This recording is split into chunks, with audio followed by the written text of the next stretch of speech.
Assalamualaikum warahmatullahi wabarakatuh. Kembali lagi ke channel saya bosku. Selamat siang untuk seluruh kecowanya seluruh Nusantara. Sehat selalu.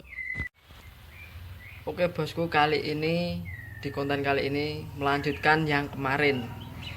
Yang apa itu, penyembuhan murai batu yang batuk-batuk itu ya bosku ya. Jadi kali ini part kedua.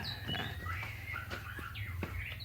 gimana kah kelanjutan ceritanya? Ikuti terus bosku. Jadi di sini saya mendapatkan kendala bosku ya. Kendalanya itu dari pakannya. Dia itu kan kemarin saya langsung ambilkan kroto yang dari pohon itu kan. Saya ya carikan kroto gitu. Dimakan bosku ya. Habis mau. Pas hari pertama saya video itu masih mau. Keesokan harinya habis saya unduhkan kroto kan. Kroto kan ya kalau di alam terbatas. Akhirnya saya beli kroto itu. Ternyata setelah saya beli kroto itu, saya kasihkan burungnya. Hari keduanya nggak mau bosku. Jadi dapat kendala sih di situ. Jadi seperti itu bosku, kendalanya itu. Burungnya itu aduh nggak mau makan kroto. Padahal kalau dia mau makan kroto gitu, kemungkinan sembuhnya itu agak lebih cepat ya. Dia itu aduh, kalau pur pokoknya janganlah, selain pokoknya kita berikan selain pur pokoknya bosku. Itu saya lanjutkan pakai jangkrik bosku, saya potong kecil-kecil gitu ya. Harusnya sih kroto bosku. Aduh kok kenapa dia gak mau ya, gak tahu saya juga. Baru kali ini bosku saya memelihara murai. Anehnya tuh kok gak suka kroto ya. Padahal murai itu ya kemarin itu 1 hari sebelum itu makan kroto kuat banget. Pas masih saya carikan dari alam itu ya, kroto yang masih unduhan fresh gitu ya. Saya beli juga fresh, belum krotonya hitam-hitam atau coklat-coklat gitu ya. Itu masih fresh juga, bagus. Akhirnya ya saya lanjutkan pakai jangkrik, saya potong nih bosku. Gak tahu ini penyembuhannya nanti bisa berapa lama. Kita nikmati saja.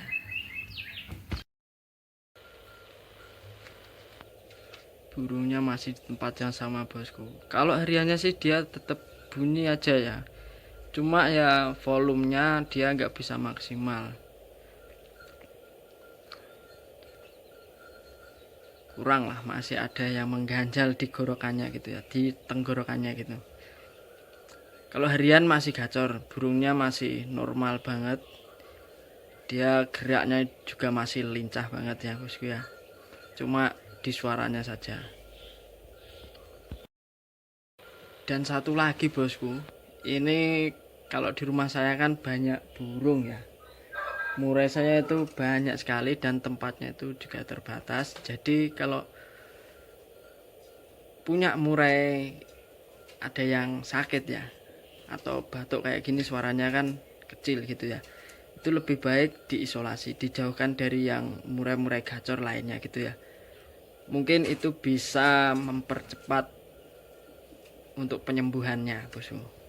Jadi seperti itu. Mungkin ini juga kendala bagi saya ya, karena tempat saya itu juga sempit, banyak burung. Jadi seperti itulah bosku. Oke bosku, jadi seperti itu yang bisa saya bagikan untuk update part keduanya hari ini. Jadi seperti itu bosku ya. Kalau punya murai seperti itu yang sakit, batuk atau suaranya hilang, diisolasi dulu bosku, dijauhkan dari murai lainnya. Mungkin itu juga bisa menjadi dia itu cepat menyembuhkan tubuhnya ya. Karena kalau di rumah jadi satu gini gacor banget bosku, sama nanti dia juga narung gitu. Mungkin itu yang membuat lama. Dan menurut saya satu juga kendalanya ada di pakannya juga, itu dia nggak mau kroto. akhirnya saya ganti jangkrik gitu ya. Oke bosku, mungkin segitu yang bisa saya bagikan. Selamat siang. Assalamualaikum warahmatullahi wabarakatuh. Jangan lupa subscribe pastinya bosku, like, komen. Mantap.